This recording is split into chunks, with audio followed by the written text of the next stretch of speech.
semuanya, apa kabar kalian? Mudah-mudahan tetap semangat dan sehat selalu serta bisa mengikuti semua pelajaran hari ini. Nah, sebelumnya bagaimana dengan libur kalian? Menyenangkan? Kurang nggak liburnya? Nah, selama libur apa yang kalian lakukan? Main? Belajar? Dan lain sebagainya? Oke, sebelum kita lanjutkan ke pembelajaran berikutnya, Miss akan menjawab tantangan waktu video sebelumnya. Itu ada yang meminta untuk Miss menyanyikan lagu Cincang Keling. Oke, Miss coba ya. Mudah-mudahan suara kami kali ini tidak merusak telinga kalian. Oke. Cincang keling manuk cingklang cindeten, plos ka kolong bapak satar bulenang. Cincang keling manuk cingklang cindeten, plos ka kolong bapak satar bulenang. Kira-kira seperti itu ya. Mungkin lebih lanjutnya bisa kalian saksikan sendiri. Nah, sekarang kita akan melanjutkan pembelajaran sosial hari ini. Kalian bisa perhatikan di buku paket kalian itu ada di halaman 63. Ingat, di buku paket halaman 63. Topik kita kali ini adalah pengaruh interaksi manusia dengan lingkungan dalam bidang ekonomi. Kalau sebelumnya dengan bidang sosial, kemudian dengan bidang budaya. Kalau sekarang kita bahas pengaruh interaksi manusia dengan lingkungan dalam bidang ekonomi. Nah, seperti yang kita bahas sebelumnya, bahwa setiap daerah itu memiliki sumber daya yang berbeda, sehingga setiap orang yang ada di sana berusaha untuk memanfaatkan sumber daya alam untuk memenuhi kebutuhan hidupnya. Nah, sekarang perhatikan di paragraf pertama, jika kalian menemukan kalimat yang dibacakan, garis bawahi, oke? Kegiatan ekonomi adalah kegiatan untuk memperoleh barang dan jasa guna memenuhi kebutuhan manusia untuk mencapai kemakmuran atau kesejahteraan. Miss ulangi, kegiatan ekonomi adalah kegiatan untuk memperoleh barang dan jasa guna memenuhi kebutuhan manusia untuk mencapai kemakmuran atau kesejahteraan. Nah, kegiatan ekonomi ini secara lebih ringkas bisa Miss sampaikan bahwa kegiatan ekonomi adalah kegiatan yang dilakukan oleh manusia untuk memenuhi kebutuhan hidupnya. Apa sajakah kegiatan ekonomi yang dilakukan oleh manusia? Mungkin kalian sudah mempelajarinya di kelas-kelas sebelumnya. Miss akan mengulangi lagi bahwa kegiatan ekonomi ada 3. Yang pertama itu adalah kegiatan produksi, di mana kegiatan produksi ini mengolah bahan baku, bahan mentah menjadi barang yang jadi.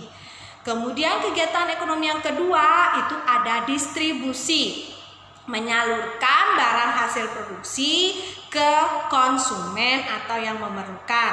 Kemudian ada yang ketiga itu ada konsumsi. Kegiatan konsumsi ini adalah menghabiskan nilai guna suatu barang atau jasa, atau bisa disimpelkan, disederhanakan menjadi memakai, menggunakan suatu barang atau jasa. Nah, itu kegiatan ekonomi yang ada 3. Pertama, produksi, kemudian distribusi, dan konsumsi. Kalian bisa mencari contohnya masing-masing. Misal, Miss kasih contoh di sini. Kalau kegiatan produksi, misalnya para penenun membuat kain tenun, itu contoh produksi. Kemudian distribusi, kain tenun tadi disalurkan melalui koperasi unit desa sehingga ada orang yang bisa membelinya di sana, itu distribusi. Kemudian yang konsumsi, ada orang berkunjung ke koperasi unit desa tadi membeli bahan kain tenun. Nah, itu namanya kegiatan konsumsi. Menggunakan, membeli, memakai, itu konsumsi. Next, kita lanjut di halaman 63.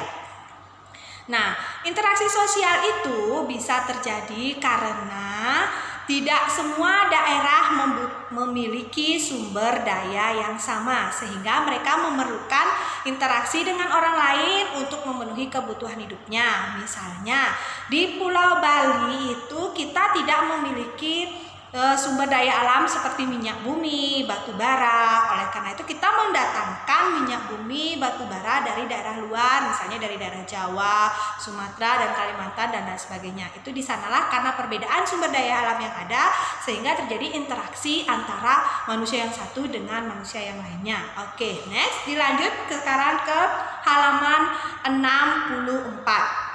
Nah, seperti yang kita ketahui sebelumnya, yang belajar tentang kenampakan alam, kenampakan buatan, wilayah Indonesia itu terdiri dari banyak wilayah. Yang pertama itu adalah daerah pantai. Nah, kegiatan ekonomi masyarakat di daerah pantai itu seperti apa? Apa kalian masih ingat? Sebelumnya kita sudah pernah bahas.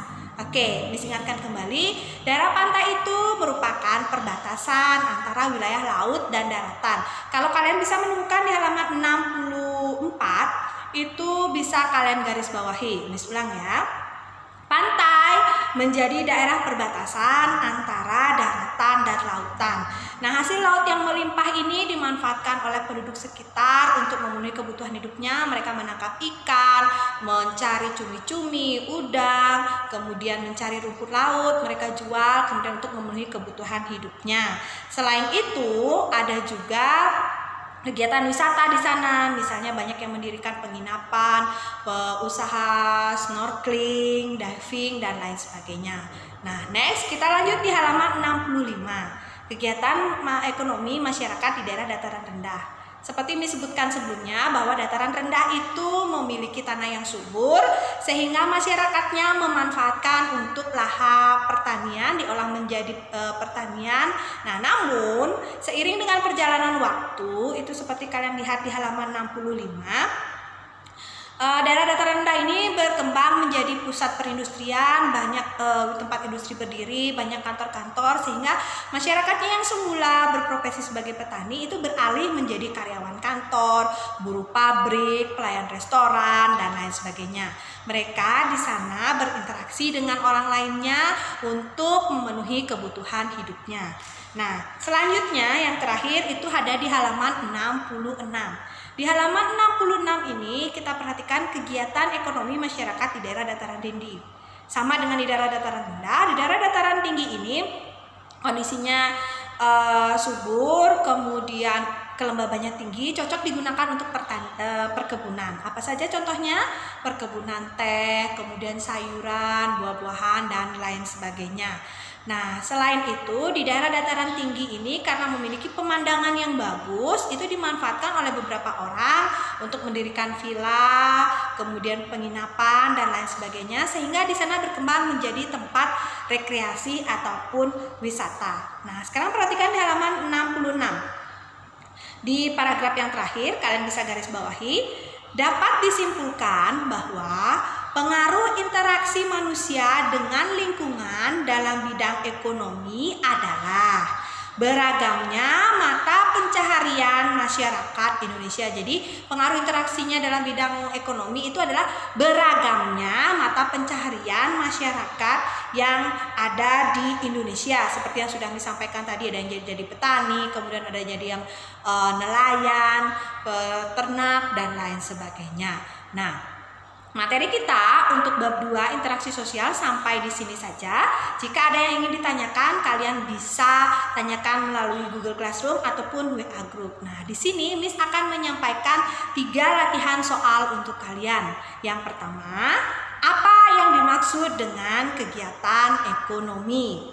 Kemudian yang kedua, sebutkan jenis-jenis kegiatan ekonomi beserta dengan masing-masing satu contohnya. Yang terakhir adalah jelaskan kegiatan ekonomi masyarakat di wilayah pantai, di wilayah dataran rendah, dan di wilayah dataran tinggi. Oke, itu saja, ada 3 pertanyaan untuk kalian. Kalian tolong kumpulkan jawabannya tepat waktu di Google Classroom. Jika masih ada pertanyaan, bisa melalui WA ataupun di Google Classroom. Oke, sampai jumpa anak-anak. Selamat belajar dan tetap semangat.